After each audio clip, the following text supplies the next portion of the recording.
अस्सलाम वालेकुम जी, beyond the boundaries में खुशामदीद। मैं हूं अब्दुल गफ्फार, में से मौजूद है the flame point Tanveer Ahmed. और एक कोयटा का मसला चल रहा था।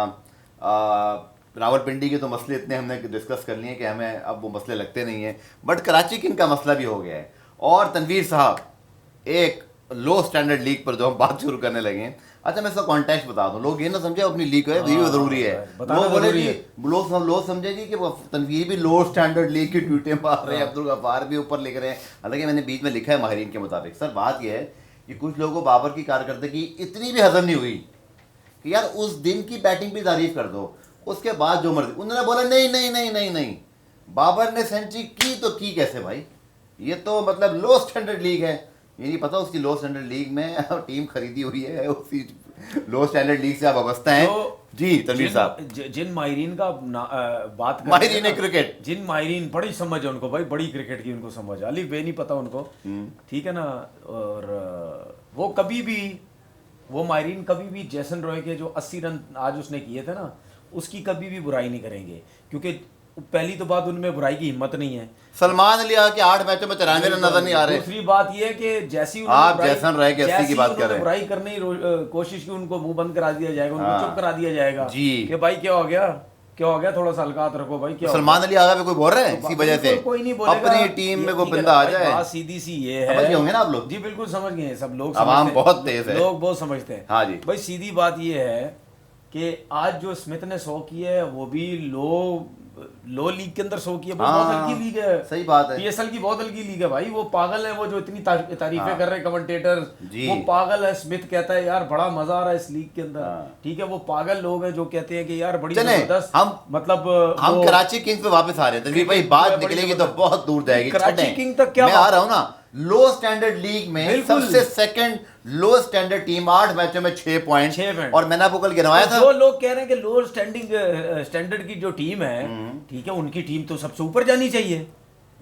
जाहिर बात है भाई, जब टॉप 2 में तो उनके ऊपर जा रही है, ऊपर जानी चाहिए। हम बड़े हाई स्टैंडर्ड पे हैं। ये कौन सी चले मैं जरा तमीज बांध दूं, फिर आपसे सवाल लेके आ रहा हूँ। अच्छा हाँ, इन्होंने इतना लो आज का मैच समझ रहे थे क्योंकि लीग इतनी लो थी, इन्होंने इसीलिए ज़ैम्पा को और साद बे को निकला। उन्होंने लो टीम है, लो रैंकिंग की टीम है, सही बात, हल्की टीम है, हल्की। अच्छा सर, मैं आपसे कुछ सवाल करने लगा, क्विज आज क्विज हो रहा है। कितने कौन सा हुआ पीएसएल सीजन है? 11वां। सबसे कम प्लेऑफ किस टीम ने खेले हैं? 2 टीमें, एक कराची और कोयटा। ऑफ कोर्स बिल्कुल 6 खेले हैं, एक नहीं शायद 8 खेले, सब कुछ है। तो ये कराची दूसरे नंबर पे सबसे कम प्लेऑफ खेला है, फिर फंस गए हैं। तनवीर, उन बातों से कदर नजर, अब हम थोड़ा सीरियस क्रिकेट डिस्कशन पे आते हैं। ये लैग क्या कर रहे हैं, ये लैग क्या कर रहे हैं? इस बार तो टीम पेपर पे भी अच्छी थी भाई, मुझे टीम शुरू में मैच जीत लिए थे, छुट्टी जो दी, हाँ बिल्कुल, क्रिकेट को रिस्पेक्ट नहीं दोगे तो क्रिकेट आपको रिस्पेक्ट नहीं देगा। कमर उड़ गई, हाँ, किसी की फॉर्म वापस नहीं आ रही, किसी का क्या मसला है, किसी का क्या मसला है। भाई ठीक है, आपने छुट्टी दी, आप वापस आए, सब कुछ। अभी देखिए आजम को भी फिटनेस को थोड़ा सा इशू, उसने बताया मेरी कमर का प्रॉब्लम है, मेरी कमर का प्रॉब्लम है, ठीक है, उसका भी मसले मसाइल थे। फिर उसके बाद आप मुझे ये बताओ कि ये इतने जो है वो क्लेवर कोचिंग स्टाफ, कप्तान इतना क्लेवर, सब कुछ बड़ा नाम, मुझे ये बताए जो आज के मैच में इन्होंने इतने बड़े भंड मारे हैं, वो क्या किया? जिस तरह आपने सलमान आगा का नाम लिया, भाई सलमान आगा तो कर ही नहीं रहा कुछ, तीसरे नंबर पे आके आप उसको क्या बनाना चाह रहे हैं? उसकी जगह आपने साद बेग को ड्रॉप कर दिया। मतलब आप सलमान आगा को आप बिठाते, उसकी जगह आप साद बेग को खिलाते, जो फिर भी टच में नजर आ रहा, 50 रन भी किए वो उसने, ठीक है। वो अपकमिंग बच्चा है, उसकी तो परफॉर्मेंस भी आपने उसको बिठा दिया। एक पाकिस्तान के T20 कप्तान के चक्कर में आपने उसको बिठा दिया। अच्छा, उसके बाद आपने ज़ैम्पा को मैच बिठा दिया यार जी। अच्छा जी, आपने ज़ैम्पा को मैच बिठा दिया, खुशदिल शाह खेलते हैं, खुशदिल शाह खेलते हैं, ठीक है। ज़ैम्पा जो है वो मैच खेल देता है, आपने उसको खिला दिया। एजाज, वो क्या नाम है फास्ट बॉलर जो अनफिट हो गया, शाहिद अजीज, वो अनफिट हो गया। भाई अगर आपके पास अब्बास थे या हसन अली थे तो फिर आपने क्या करना था? आप अगर उसको जाहिद महमूद को भी लेके आए थे तो क्या चले, अगर आपने जाहिद महमूद को खिलाना तो 2 लेग स्पिनर खिला देते ना, क्या हो जाता? सही। एक ज़ैम्पा जो लाहौर में स्टार्टिंग के मैच में उसने इतनी अच्छी परफॉर्मेंस दी थी, अगर कराची में पहले मैच में, कराची में कंसिस्टेंट वो नहीं इतना कर सका, तो क्या इसका मतलब क्या है? आप उसको बिठा दो, क्या उसके लेवल के ड्रेसिंग रूम में ऐसे बॉलर थे कि जिसको आपने उसको बिठाया, ज़ैम्पा को बिठा रहे हैं, ठीक है, ज़ैम्पा को, मतलब यानी कभी मैच तब्दील कर दे। आपने इतने बड़े बड़े भंड मारे। अच्छा, उसके बाद एक और बड़ा भंड इन्होंने ये मारा, टॉस जीत के पहले बैटिंग कर ली। हाँ। अगर आप अपनी बैटिंग स्ट्रांग कर रहे हैं तो चेस पे जाओ ना। दुनिया की किसी क्रिकेट में किसी 6 महीने के बच्चे को, 1 दिन के बच्चा आपको जब पैदा होगा वही बता देगा, वार्नर आपकी टीम जो है ना वो बैटिंग में स्ट्रांग है, आपने 1 दिन का बच्चा, आप 1 दिन का बच्चा, आपने चेस करने हैं, ठीक है। अगर आपकी बॉलिंग स्ट्रांग है, आपकी बैटिंग स्ट्रांग है, आप दोनों में से कोई काम भी कर सकते हैं। सही है। या आपकी सिर्फ बॉलिंग स्ट्रांग है तो आपने डिफेंड करना है, तो 1 दिन का बच्चा भी इसको बता देगा। लेकिन आप ये देखिए कोचिंग स्टाफ में क्या चीजें चल रही हैं, क्या सोच है कोचिंग स्टाफ में। कोचिंग स्टाफ से पहले मैं जरा ये पूछ लूं ना आपसे, छुट्टी तो कोचिंग स्टाफ अकेला अप्रूव नहीं करता, इसमें तो मैनेजमेंट भी इन्वॉल्व होती है। किसने कहा था छुट्टी दो भाई? अच्छी खासी आपकी कंपेन स्टार्ट हुई थी, आप खुद रिग्रेट कर रहे होंगे ना वो जो आपने किया। नहीं तो छुट्टी तो मेरे ख्याल में मुल्तान के प्लेयरों ने भी की थी। एक आध मुल्तान वाला मैं समझता हूँ, उन्होंने फिर भी इतने मैचेस जीत लिए हुए थे। नहीं फिर भी गलत वो भी है, गलत तो वो भी है। छुट्टी तो मुल्तान के प्लेयरों ने की थी। वो देखा ना, खरबूजे को देख के खरबूजा रंग पकड़ता है, लेकिन तो ये नहीं होना चाहिए। लेकिन पेशावर दलमी कितने मैच जीत गया? मैं आपको एक मिनट, पेशावर दलमी कितना मैच जीता है भाई? सारे मैच जीत रहे, एक रह गया है। 9 में से 8 तो जीत चुका है। गया छुट्टी में उनका? कोई भी नहीं गया। आप अगर 9 के बाद कोई घर लाहौर में 1 आध घंटे के चला जाए, देखो किसी ने घर नहीं भेजा छुट्टी पे भाई। उस वक्त लोग जाते हैं जब 1.5-2 महीने का टूर्नामेंट हो चुका हो, 3-4 महीने का बाकी है, बीच में गैप है, टीम अच्छी है, परफॉर्म कर रही है, क्वालिफाई कर जाएगी आगे प्ले ऑफ में, बंदा चलो छुट्टी देता हूँ। उसके बाद आप छुट्टी उन लड़कों को एक बात बताएं, छुट्टी आप उन लड़कों को देते हैं जो आपके पास जो है वो रिप्लेसमेंट भी जो है पीछे होती है। अगर पेशावर ज़ल्मी ब्रेसवेल को रेस्ट करवाती है, अब नाहिद राना चला गया, शरीफुल्लाह चला गया, ठीक है, शरीफुल इस्लाम जो है, ये दोनों चले गए, तो हम किसने सोचा था? हमने तक नहीं सोचा था कि यार ये दोनों जाएंगे तो शायद इनकी टीम को प्रॉब्लम हो जाएगी। नहीं हुई। क्योंकि कहां से होगी? क्योंकि आपके रिप्लेसमेंट है। एशेज कितनी देर की होती है सर? तकरीबन 5 मैचेस होते हैं ना। कितने पहले आते हो आप? बिल्कुल जाहिर सी बात है। साइड मैच भी खेलते हो? साइड मैच कभी सुना कोई इंग्लैंड छोड़ के ऑस्ट्रेलिया या ऑस्ट्रेलिया छोड़ के इंग्लैंड चला गया हो? कभी भी नहीं होता यार। ये नहीं, ये पता है हम आते खराब कर रहे हैं। पता क्या हम आते खराब कर रहे हैं खुद गौरव की। भाई उसकी सबसे बड़ी वजह ये है कि पीएसएल जो है ना सबसे लो स्टैंडर्ड की लीग है, जिसकी वजह से इन्होंने बोला कि ठीक है जी अपने लोगों भेज दो, आराम से आके मार के जीत जाएंगे। और वैसे जो फैसला कराची किंग ने किया था छुट्टी का, मुझे लगता है इन्होंने वाकई समझ लिया लो स्टैंडर्ड लीग है, जो मर्जी करो। चले आज के मैच पे आते हैं। पहले बैटिंग कर ली, स्टार्ट इतना अच्छा नहीं था, स्टार्ट अच्छा था, वार्नर आउट हुए, उसके बाद भी सही चल रहा था जेसन रॉय, लेकिन वो जो आखिरी 3-4 ओवर में विकेटें गवा दी, या तो कि अली रजा हैट्रिक कर गए। जरा उस लड़के के पेस पे भी बात करें, उस लड़के जैसा वार्नर को ठिकाने लगाया, क्या बोल्ड मारा, उसके बाद क्या जबरदस्त बॉलिंग कि सीधा एक्यूरेट बड़े से फास्ट बॉल लगा रहा है, डंडे हिट कर रहा है। देखें अली रजा को मैं ये बात मशवरा देना चाहता हूँ, फिटनेस का अपना ख्याल रखो बस। फिटनेस, अभी आप अंडर 19 हो, ठीक है ना, अभी बिल्कुल आप लीन है। कोशिश करें अपनी फिजिक को थोड़ा सा स्ट्रॉन्ग करें, जिम वर्क तगड़ा करें, अपनी ग्राउंड ट्रेनिंग अच्छी करें, ठीक है, खाना पीना स्ट्रॉन्ग करें कि आपकी बॉडी और ज़रा जान पकड़े। आप और जान पकड़ लेंगे, फिटनेस का ख्याल रखें, यकीन करो आप आराम से 155 तक चले जाओगे, 150 तक जाएगा ये, ठीक है। अभी इस कंडीशन में 149 पे चले गए, 150 ऑलमोस्ट 150 पे कर दिया आप, तगड़ा रखें 155 पे चले जाओगे भाई। बहुत से लड़के ऐसे हमने देखे हैं, ठीक है, जिसमें जो इंक्लूडिंग हम अपनी भी बात करते हैं, जब हम भी शुरू में आए थे हमारे पेस इतने नहीं थे, जिम वर्क किया और ट्रेनिंगें की, सब कुछ किया, ठीक है, तो पेस बन गया। नेचुरल भी होते हैं, लेकिन कुछ बॉलर होते हैं, अब जिस अली रजा है, इसमें इंप्रूवमेंट की गुंजाइश है। अगर ये फिजिक अपनी अच्छी करता है, ट्रेनिंग वेनिंग करता है, ये और तेज हो जाएगा।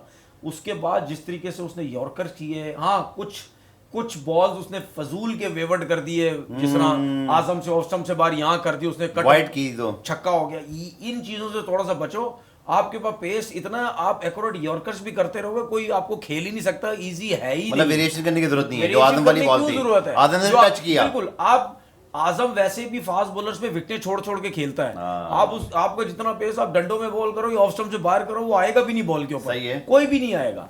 तो एक अली रजा, ये फ्यूचर है पाकिस्तान का, ये मैं बता दूं आपको। उसके बाद फरहान यूसुफ। मैं ये सवाल फरहान पे आता हूं, क्योंकि फरहान की फील्डिंग पे बात करेंगे। आउटस्टैंडिंग फील्डर, 9 कैच पकड़ लिए उसने यार पूरे सीजन में, आउटस्टैंडिंग फील्डिंग। और मुझे सिर्फ ये बताएं, अब अली रजा ऑलरेडी अंडर 19 वर्ल्ड कप खेला हुआ है, उसका ये दूसरा सीजन है, और अब मैं अगर आप हैं पीसीबी में, पाकिस्तान नहीं खिलाऊंगा, नहीं किस तरह खिलाएंगे, किस तरह तैयार करेंगे, मैं ये पूछना चाह रहा हूं। सीधा डोमेस्टिक क्रिकेट है ना, ठीक है, आप जाओ तो भाई बॉलर का पता कैसे चलता है, जिस जिस पेस से ये अभी गेंद कर रहा है यहाँ पे, ठीक है, इस पेस से अगर देखे तो कोई भी बोलेगा यार इसको टेस्ट क्रिकेट खिला दो, हाँ ठीक है, फर्स्ट क्लास का, अलग है उसकी क्रिकेट है ही नहीं, ठीक है। आपने अगर उसको आगे तक सोच रहा, अब जैसा मैंने बात की थी, मैंने फ्यूचर है पाकिस्तान का, अगर मैं उसकी जगह, मैं सिलेक्टर की जगह हूँ, सही, मैं बोलूँ यार ये पाकिस्तान का फ्यूचर है, ठीक है, अब इसको मैं कैसे चेक करूंगा, मैं बोलूंगा भाईजान आप जाएं डोमेस्टिक क्रिकेट 4 दिन की क्रिकेट खेलें, सही, मैं आपको चेक करना चाहता हूँ, पहला स्पेल भी इतना ही तेज करते हैं, दूसरा स्पेल भी इतना ही तेज करते हैं, तीसरा स्पेल भी इतना तेज करते हैं, सही, कभी कभी ऐसा होता है कि आपको एक दिन में 4-4 स्पेल करने पड़ जाते हैं, सही है, एक स्पेल 4-4 5-5 ओवर का करना पड़ता है, इस तरह 4 स्पेल करने पड़ जाते हैं, सही है। तो ये पूरा सीजन खेलो, उसको चेक करो फिटनेस कैसी है, ठीक है, क्योंकि पिछली दफा ये जोर वोर कहीं लगा होगा तो अनफिट हो गया ये, जी हुए, दोबारा से आया ये फिट हो गए। तो 4 डे क्रिकेट ऐसी होती है जहां पे आपकी बॉडी पे लोड पड़ता है, सही है, लोड पड़ता रहता है, जब लोड पड़ता है तो उसमें आप निकलते हैं या उसमें आप फिट होते हैं या लंबी लंबी बॉलिंग करते हैं, तब पता चलता है कि सीखता है। देखिए 4 डे क्रिकेट में बैट्समैन आसानी से विकेट थोड़ी देगा आपको वहां पर, 4 डे क्रिकेट में आप बहुत तरीके से बड़ा कुछ सीख के आप बॉलिंग करते हैं, सही, तो आप थोड़ा रनअप भी स्लो कर देंगे, बॉडी मारेंगे जाके, किसी दिन आपको बहुत अच्छा फील हो रहा होगा, आप तेज भी भागेंगे, सब कुछ करेंगे। तो 4 डे क्रिकेट खेले, उसके बाद जाके एक सीजन पूरा खेले, फिर बंदा देखता है कि यार इसकी फिटनेस है या क्या है। अगर क्लैप्स कर जाता है या उस तरह दूसरा स्पेल या तीसरा स्पेल या चौथा स्पेल नहीं कर रहा, इसका मतलब ये है कि उसका फोकस जो है T20 क्रिकेट के अंदर है, ठीक है। वनडे क्रिकेट में अगर हुआ, तनवीर वो तो भी जितने रॉ हैं और जितने भी नए हैं, यहाँ तो उनको बहुत अच्छे माइंड मिल गए, मोहम्मद अकरम उनके साथ हैं, गिब्सन हैं और भी बहुत सारे प्लेयर्स हैं। पीसीबी में अभी आपको लगता है कोई बंदा ऐसा बैठा हो, जैसे आकिब जावेद की चले मैं बात करता हूँ, जो चाहे वो इस वक्त जैसा भी काम कर रहे हैं, लेकिन आप समझते हैं उनकी जिम्मेदारी है, सिलेक्शन ठीक करते हैं। नहीं मैं क्या कह रहा हूँ, मैं से एक चीज़ पूछ रहा हूँ, क्योंकि हम और आप तो नहीं है ना उधर, कोई तो उनसे बात करे अली रजा से यार कि देखो हमें टेस्ट क्रिकेट में आपसे ना आप हम टेस्ट क्रिकेट में लाना चाहते हैं। मैं आपको चीज बताऊं, इसी तरीके से कितने बॉलर हमारा जाया हो गए, जबरदस्ती की कोचिंग कर अनवर अली याद है आपको भाई? एक चीज बताऊं, इस वक्त अली रजा को कोचिंग की कोई जरूरत नहीं है, फिटनेस कोचिंग सिर्फ फिटनेस, अपनी लंबी क्रिकेट उसको 4 डे खिलाओ, तगड़ा करो, करो, वो करो, कोचिंग की कोई जरूरत नहीं है, हर चीज उसकी एक्यूरेट है। कराची किंग की बॉलिंग की अगर बात करें, क्योंकि कराची को डिस्कस कर रहे हैं जो कि सबसे बड़े शहर की टीम है और फिर प्लेऑफ से बाहर होने के करीब है, गो के अभी उनके पास चांस तो है, लेकिन खुशदिल शाह, हसन अली, अब्बास, जायद महमूद, मोइन अली, हालांकि आज तो 3 आउट भी कर लिए थे 67 for 3, लेकिन वो कुशल मेंडिस तो लग रहा है कि पीएसएल की तारीख की ना सबसे बेस्ट पिक बन गई, जिसको कोई रेट ही नहीं कर रहा था। मतलब उसकी कुशल मेंडिस की अपार्टमेंट पे कोई शोर नहीं बचा था, लोग कहते स्टीव स्मिथ कहाँ है, संपा कहाँ है, वार्नर कहाँ है, फाफ आ रहा नहीं आ रहा, ब्रुक आ रहा नहीं आ रही, पता कुशल मेंडिस सबके जो है ना वो कहते ना सबसे बड़े स्टार बन जाएंगे। कराची की बॉलिंग पे आपकी क्या राय है? ये तो जंपा के बगैर खेली, इससे आगे जा सकते हैं ये?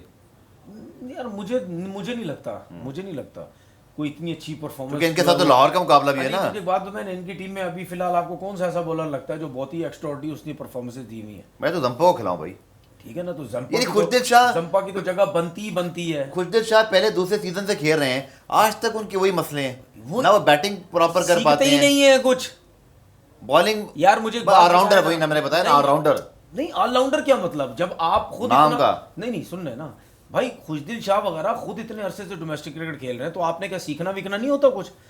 तो वहां तो रन कब से खेल रहे हैं पहले 10 साल हो गए, ठीक है। कभी आपको उनमें कोई इंप्रूवमेंट नजर आई है? वहीं खड़े हैं, ये डिफरेंट कोई इंप्रूवमेंट नजर बॉलिंग में इंप्रूवमेंट आई है, बॉलिंग में आई तो आई, बाकी बैटिंग में तो कोई इंप्रूवमेंट नजर नहीं आई। ये तो बहुत कम रन करते हैं, उनके पास बैटिंग आती कम है, तो ये वजह भी शायद है। लेकिन अब जी वो 6 पॉइंट के साथ 7वें नंबर पे, लाहौर कलंदर्स चौथे पे 8 पॉइंट के साथ है, कोयटा ग्लेडिएटर्स का आखिरी मैच बाकी है, तो बहुत ही मुश्किल सूरत है। लेकिन तनवीर जाते आते शाबाश अहमी तो 17 के साथ क्वालिफाई कर गया है, हम बात करते हैं मुल्तान सुल्तान 12 के साथ, इस्लामाबाद के भी 3 मैच बाकी हैं, लाहौर, कोयटा, हैदराबाद का मैच जो भी होगा। लेकिन मैं आपको कौन सी टीम लग रही है चौथी? मुझे तो इस्लामाबाद तो जाती भी लग रही है, वो ऐसी टीम ही नहीं है वो। हाँ देखिए अभी 9 पॉइंट्स है ना, उनको भी 1-2 मैच अभी जीतने हैं, मुझे लाहौर की टीम लगती है, लाहौर लगती है ना, कराची कोयटा वोटा सब मुश्किल लग रहे हैं, मुश्किल लग रहा है। सही है। चलिए जी, लाहौर कलंदर्स के हवाले से तनवीर ने प्रेडिक्शन किए, देखते हैं कितनी पूरी होती है, क्योंकि बार उनके पास फ़खर जमान एक ऐसा प्लेयर है, फिर बॉलिंग उनकी स्ट्रॉन्ग है। हम आज के प्रोग्राम में इसको यहीं पे जो है ना उसको क्लोज करते हैं, और अगली एपिसोड में फिर इंशाल्लाह हम प्लेऑफ की सूरत हाल जब बेहतर हो जाएगी तो फिर ज़रा प्लेऑफ के विनर्स और फिर पीएसएल कौन जीत सकता है, क्या पेशावर ज़ल्मी आ रहा इसी तरह जाते जाते जीत जाएगा या ट्विस्ट आ सकता है, क्योंकि क्वालिफायर में वो और मुल्तान तो कन्फर्म हो गए हैं, क्योंकि उनका क्वालिफायर ही होगा। सो मिलते हैं इंशाल्लाह नेक्स्ट एपिसोड में। खुदा हाफ़िज़।